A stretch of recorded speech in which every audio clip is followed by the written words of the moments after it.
Episode 11, Kuala Lumpur. Akhir dari sebuah pengkhianatan. Jasmine tampak sibuk di ruang kerjanya. Selama Faris keluar negeri beberapa hari yang lalu, ia terpaksa turun tangan sendiri mengurus hotel milik suaminya itu. Mana tamu akhir-akhir ini membludak.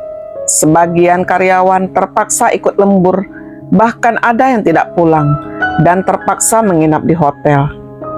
Jasmine yang saat itu sedang visit di dapur, ia harus memastikan semua tempat harus tampak bersih dan rapi. Semua bahan makanan harus selalu ready di dapur, karena belakangan ini banyak orderan catering sehingga para koki nyaris kewalahan. Belum lagi mereka harus menyiapkan menu sarapan, makan siang, dan makan malam untuk tamu hotel.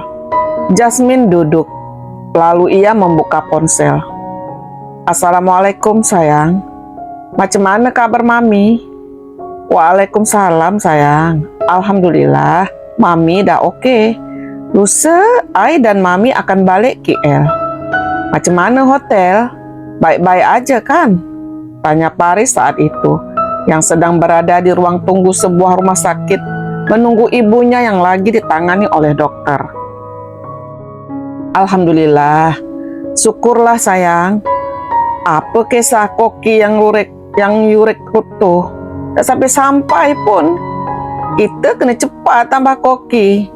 Order catering makin banyak sayang. Koki yang ada ke hotel ni sibuk siapkan menu untuk tetamu hotel. Alhamdulillah sayang, tetamu ramai ke hotel. Bilik hanya kosong beberapa jam saja. Jasmine menceritakan kesibukannya selama 2 pekan terakhir. Iya ke?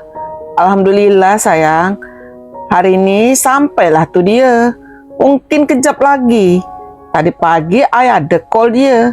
Dia cakap dah nuju KL kot. Sabar ya sayang. You kena rehat. Jangan balik memalam sangat. Mama cakap, you sampai ke rumah tengah malam. I tak nak you jadi sakit, kata Paris mengkhawatirkan istrinya. Ya sayang, pandailah I jaga kesehatan. You juga jaga kesehatan kat sana tau. Vitamin jangan lupa minum. Okeylah sayang, I nak lanjut kerja lagi. Baik sayang, salam untuk Mami, kata Jasmine. Jasmine lalu meninggalkan dapur. Ia berjalan menuju ruang HRD. Ia bertanya pada Rajib, orang yang bertanggung jawab di ruang HRD tersebut, apakah ada beberapa orang yang menghadapnya hari ini. Rajib pun memberitahu bahwa ia baru saja kedatangan 4 orang yang mengaku titipan Faris. Lalu, Rajib pun menyerahkan beberapa dokumen pada Jasmine. Jasmine yang mendengar itu merasa sangat lega. Ia periksa satu persatu dokumen itu. Sesekali ia anggukkan kepalanya sambil tersenyum puas. Okey Encik Rajib, semua dah okey. Kat mana dia orang? Tanyanya semangat. Ada, mereka tunggu kat ruang depan Encik Jasmine, jawab Rajib. Suruhlah dia orang siap-siap. Bagi seragam. Siapkan juga bilik tu dia orang. Baik Encik Jasmine. Jasmine segera meninggalkan ruangan itu. Ia masuk ke ruangannya. Baru saja ia merebahkan tubuhnya di sofa, tiba-tiba ponselnya berdering. Segera diambilnya. Iya Saripah, Assalamualaikum, sapanya. Waalaikumsalam, Jasmine. Mendengar tangis Jasmine seketika duduk. Saripah, engkau kenapa nih? Tanyanya cemas. Saripah yang saat itu sedang di ruang kerjanya tak mampu menahan rasa sakit yang terus bergejolak di hati. Bayangan Erlangga yang lagi bercumbu mesra dengan Widya di atas tempat tidurnya itu selalu mengganggu pikirannya. Sakit sekali rasanya. Hatinya bagai ditikam sembilu berulang kali. Dipukulnya dadanya yang agar sakit itu hilang. Ponsel yang pegang terlepas dari tangannya. Ia tutup kedua telinga dengan kedua tangannya seraya berteriak, "Pergi! Pergi, aku cakap!" Jasmine yang mendengar itu tentu saja terkejut dan seketika hatinya merasakan ada sesuatu yang terjadi pada sahabatnya itu. Ia pun menutup teleponnya. Lalu ia mencoba menelepon Bu Siti. Bu Siti yang saat itu sedang masak di dapur mendengar ponsel berdering. Seketika ia mematikan kompor dan menyuruh Pak Ujang untuk melanjutkan kerjaan itu. Ia angkat teleponnya yang terus saja berdering. Iya, Bu Jasmine. Assalamualaikum. Waalaikumsalam, Bu Siti. Bu Siti, ada apa-apa ke terjadi pada Saripah? Dia sakit ke? Tanya Jasmine cemas. Dengan perasaan sedih, Bu Siti pun lalu menceritakan semua kejadian tadi malam.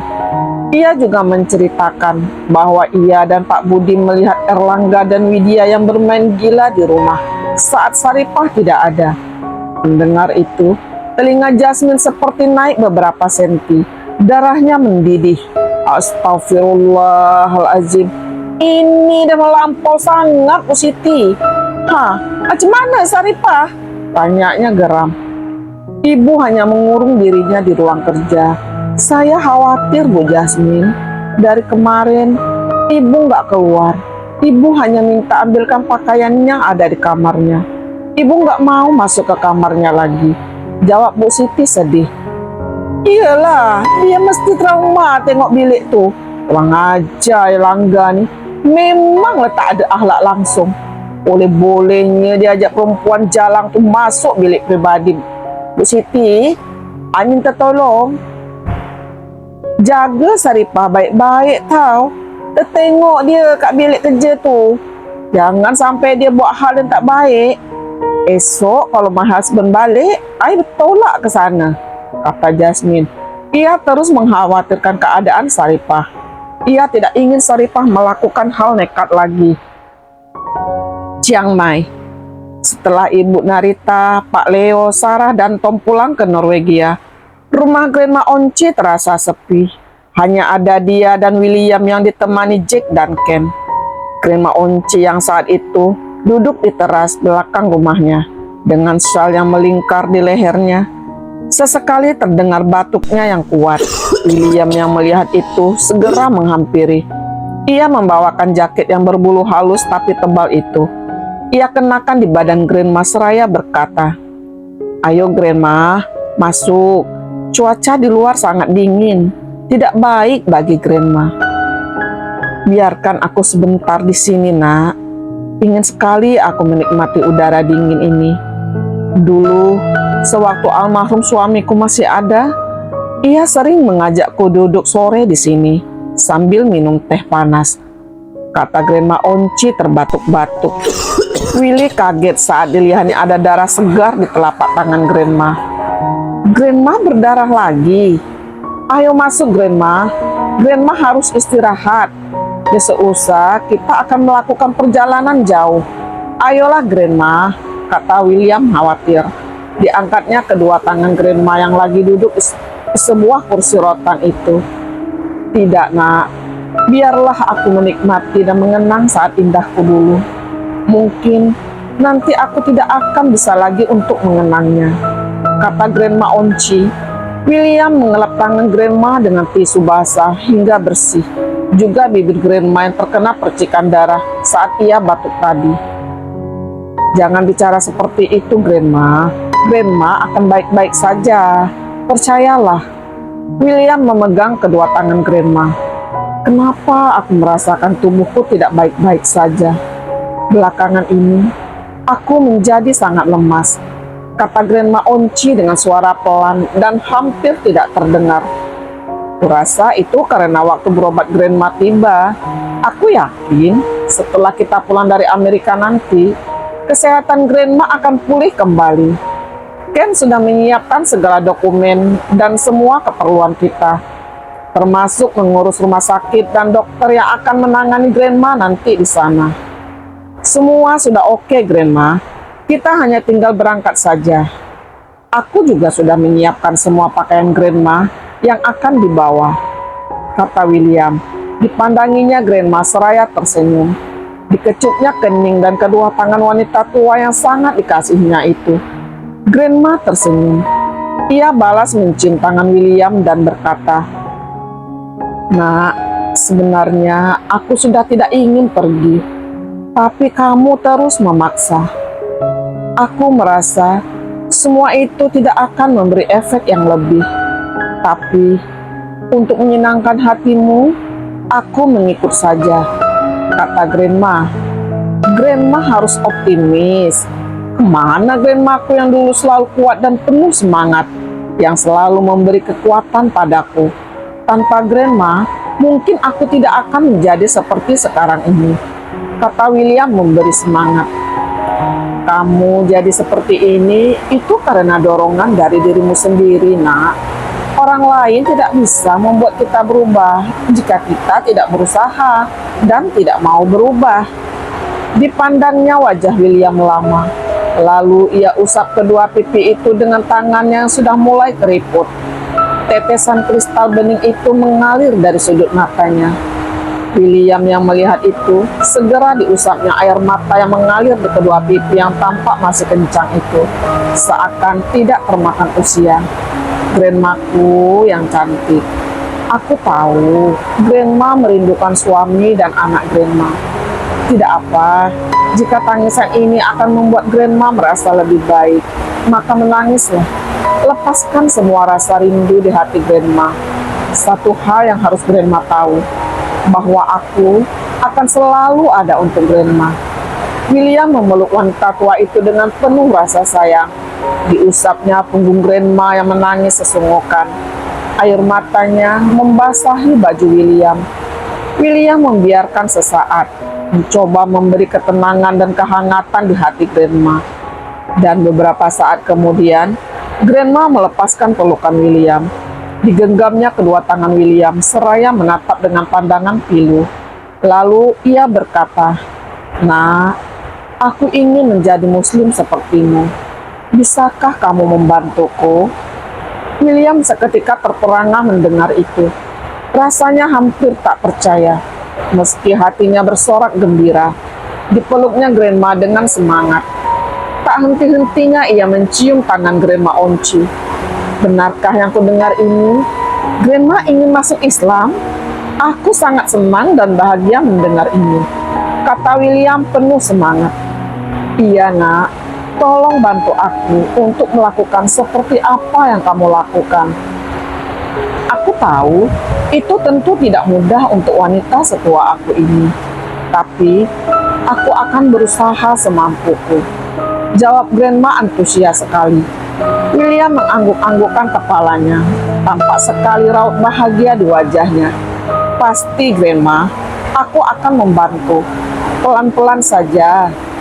Aku yakin grandma pasti bisa." "Baiklah, kalau begitu, besok pagi aku akan menemui seseorang yang bisa membantu kita. Sekarang, ayo kita masuk, grandma. Udara malam sudah semakin dingin." William membantu grandma Onci berdiri. Dipapahnya kedua tangan grandma. Grandma berdiri. Dipandanginya seluruh halaman belakang rumah itu dengan tatapan kosong.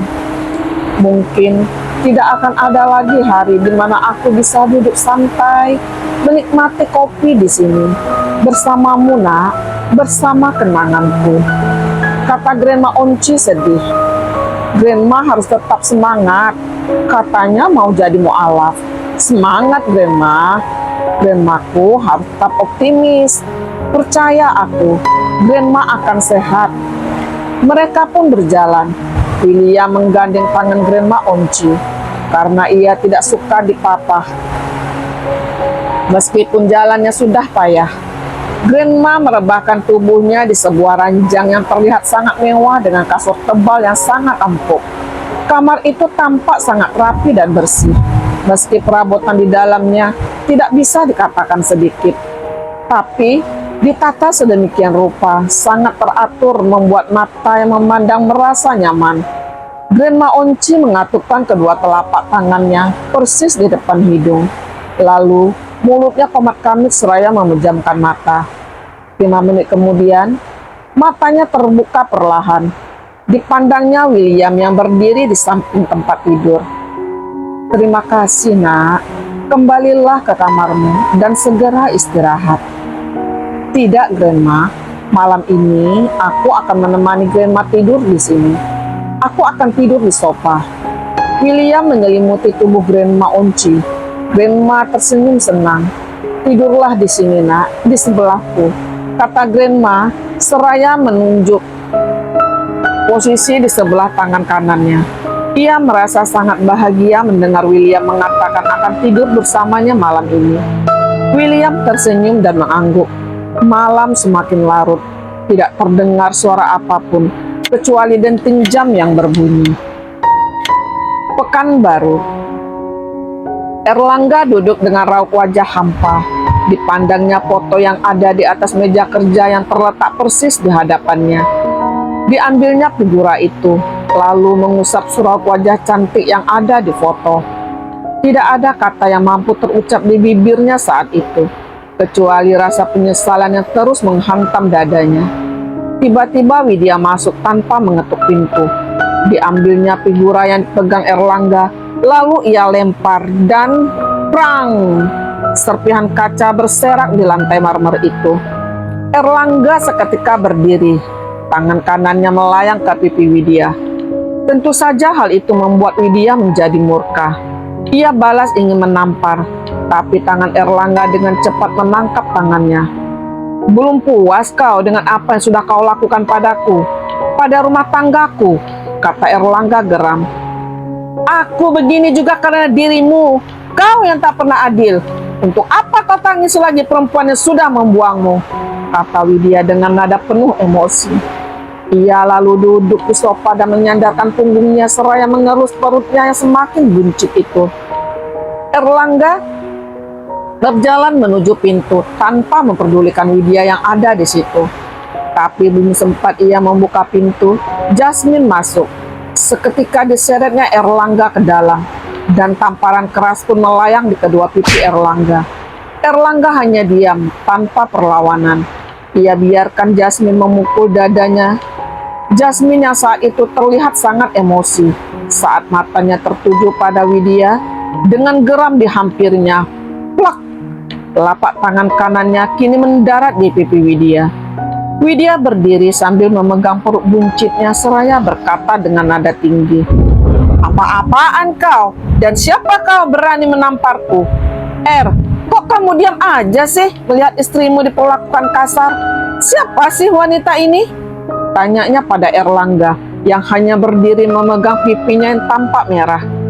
"Istri lah konon. Istri apa? Boleh rebut suami orang. Memanglah kau perempuan nista tak demaruah, perempuan gatal," kata Jasmine geram. "Kau bilang perempuan gatal? Aku nggak akan bisa gatal sendiri jika dia nggak membalas. Siapa suruh istrinya nggak bisa melayani suaminya dengan baik?" kata Widya gusar. Mendengar istrinya disebut membuat Erlangga menjadi marah. Dipandangnya Widya dengan tatapan yang tajam, seraya menunjuk wajah Widya geram. "Jangan pernah kau sebut-sebut dia. Dia itu jauh lebih baik daripada dirimu. Paham kau? Lebih baik sekarang kau tinggalkan tempat ini," kata Erlangga. Lalu ia duduk, diremasnya kepalanya yang tidak gatal itu. Wajahnya tampak sangat depresi. "Laki-laki saat ada maunya manis merayu. Tapi aku bukan sampah yang bisa kau buang begitu saja," kata Widya. Ditatapnya Jasmine dengan tajam. Ia mengambil tas yang ada di meja kerja Erlangga, lalu bergegas keluar dari ruangan itu dengan rasa marah. Ia banting pintu dengan keras.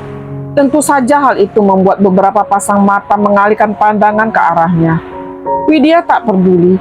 Ia terus saja berjalan. Randi yang melihat itu hanya bisa geleng kepala. Sementara itu, di ruang kerja, Erlangga dan Jasmine tampak seperti sedang bertengkar. "Kau nih kan mas, I tak sangka you boleh buat macam ni pada isteri you. Apa kurang saripah tu? Sampai hati kau luka ya hati dia macam ni. Dia tu dah rasa kau campakkan ke longkang. Laki-laki macam apa engkau ni ha? Tak ada guna engkau. Engkau tunggu je. Engkau akan tertangis darah mas. I akan bawa Saripah pergi dari sini," kata Jasmine. Lalu ia melangkah keluar. Erlangga hanya terdiam tanpa bisa berkata. Jasmine sama sekali tak memberinya waktu untuk membela diri. Jasmine terus melangkah. Sesekali ia balas senyum beberapa orang yang menyapanya tatkala mereka bertemu pandang. Ia terus berjalan menuju lift, lalu masuk menuju lantai 1. Setelah itu, ia pun bergegas masuk taksi yang memang menunggunya.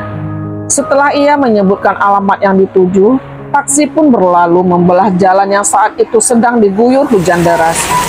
Alam seakan ikut merasakan kesedihan yang ada di hatinya saat itu.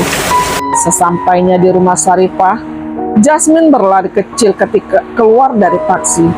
Supir taksi membantunya membawakan koper hingga ke teras. Jasmine mengibas-ngibaskan air yang mengena di baju dan rambutnya. Pak Ujang yang melihat itu segera membukakan pintu dan menyuruh Jasmine masuk. Lalu ia ke dapur mengambil handuk kecil dan langsung menyerahkan pada Jasmine. "Ini Bu, Ibu bisa mengeringkan rambut Ibu yang basah," kata Pak Ujang ramah. Jasmine mengambil handuk tersebut. Ia pun mengeringkan rambut dan bajunya. "Ibu kak mana Pak Ujang?" tanyanya. Rumah tampak sepi, seperti tak berpenghuni. Tak terdengar tawa si kembar yang selalu bermain di ruang santai. Benar-benar sunyi. "Ibu di ruang kerjanya. Dari kemarin Ibu nggak turun-turun. Kita semua khawatir loh. Takut Ibu sakit," jelas Pak Ujang. Mendengar itu, Jasmine buru-buru menaiki tangga menuju lantai 3.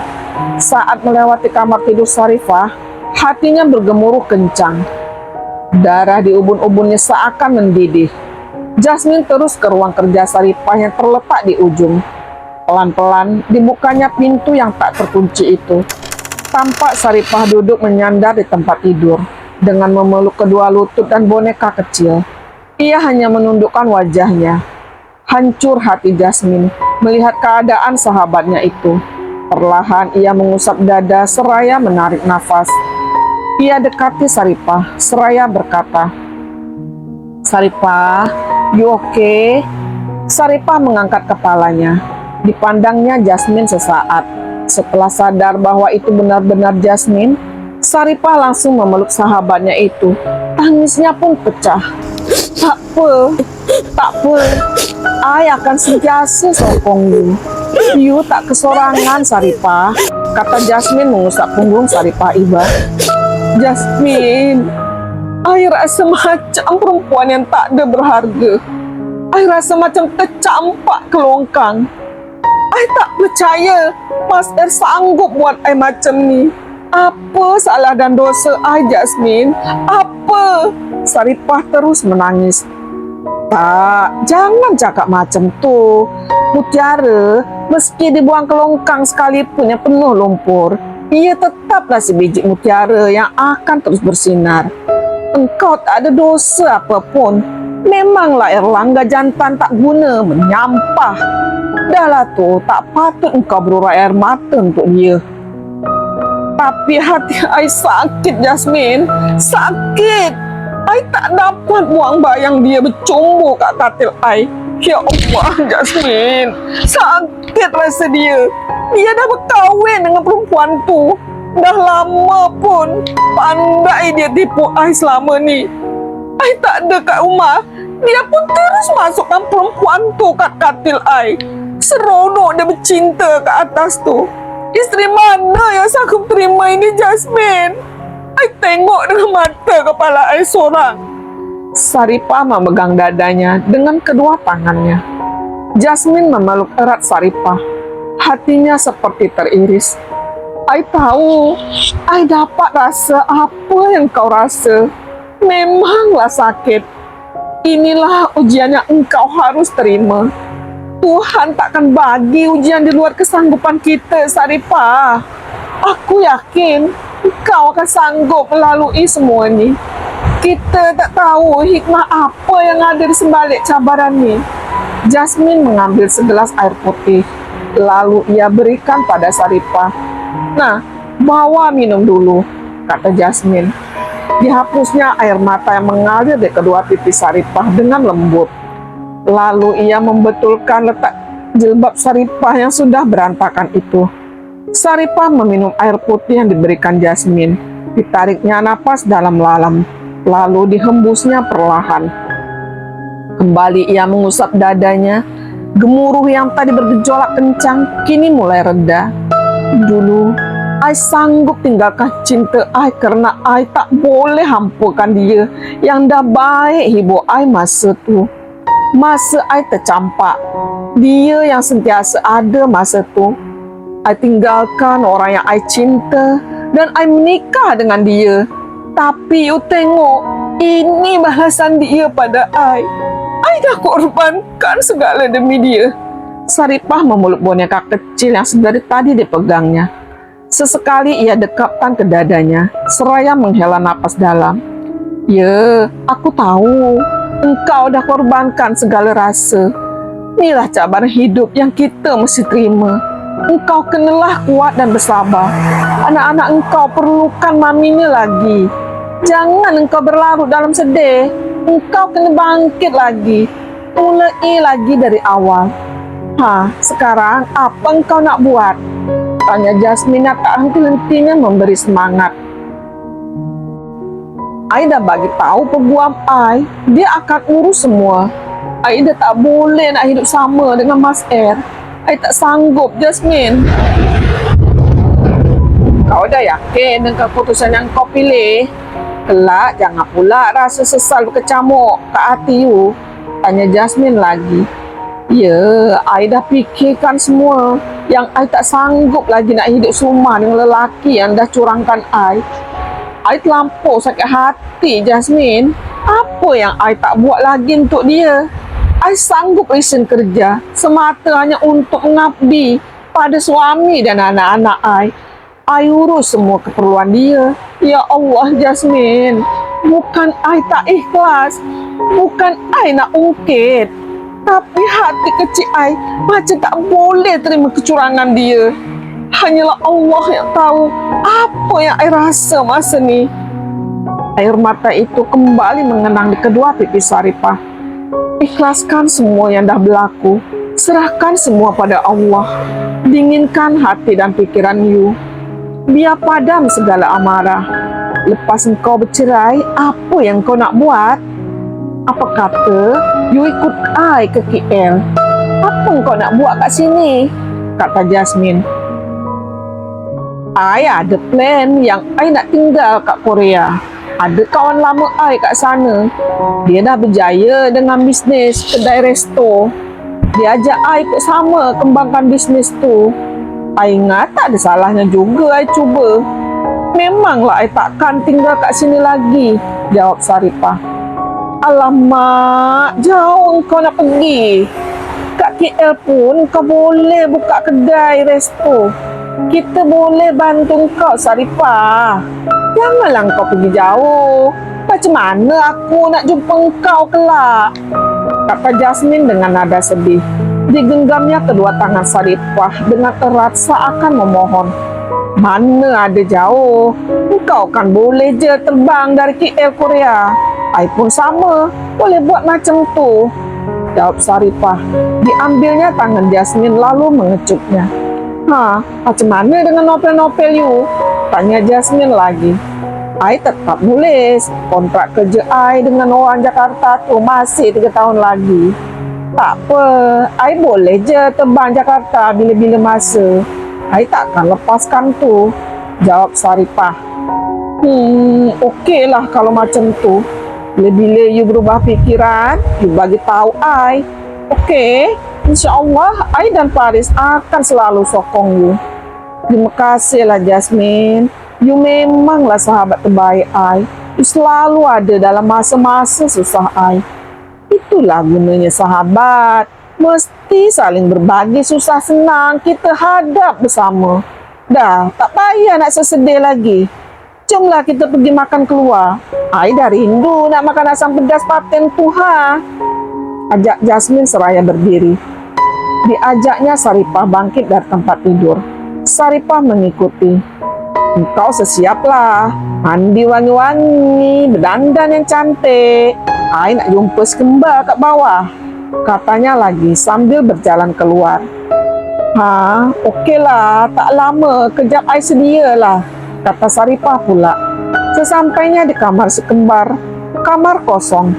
Aisyah, Ainun, Aisyah, Ainun, panggilnya seraya menuruni tangga. Di ruang tamu, ia melihat Aisyah dan Ainun sedang bermain bersama Erlangga. Jasmine menghentikan langkahnya saat ia berada di anak tangga paling bawah.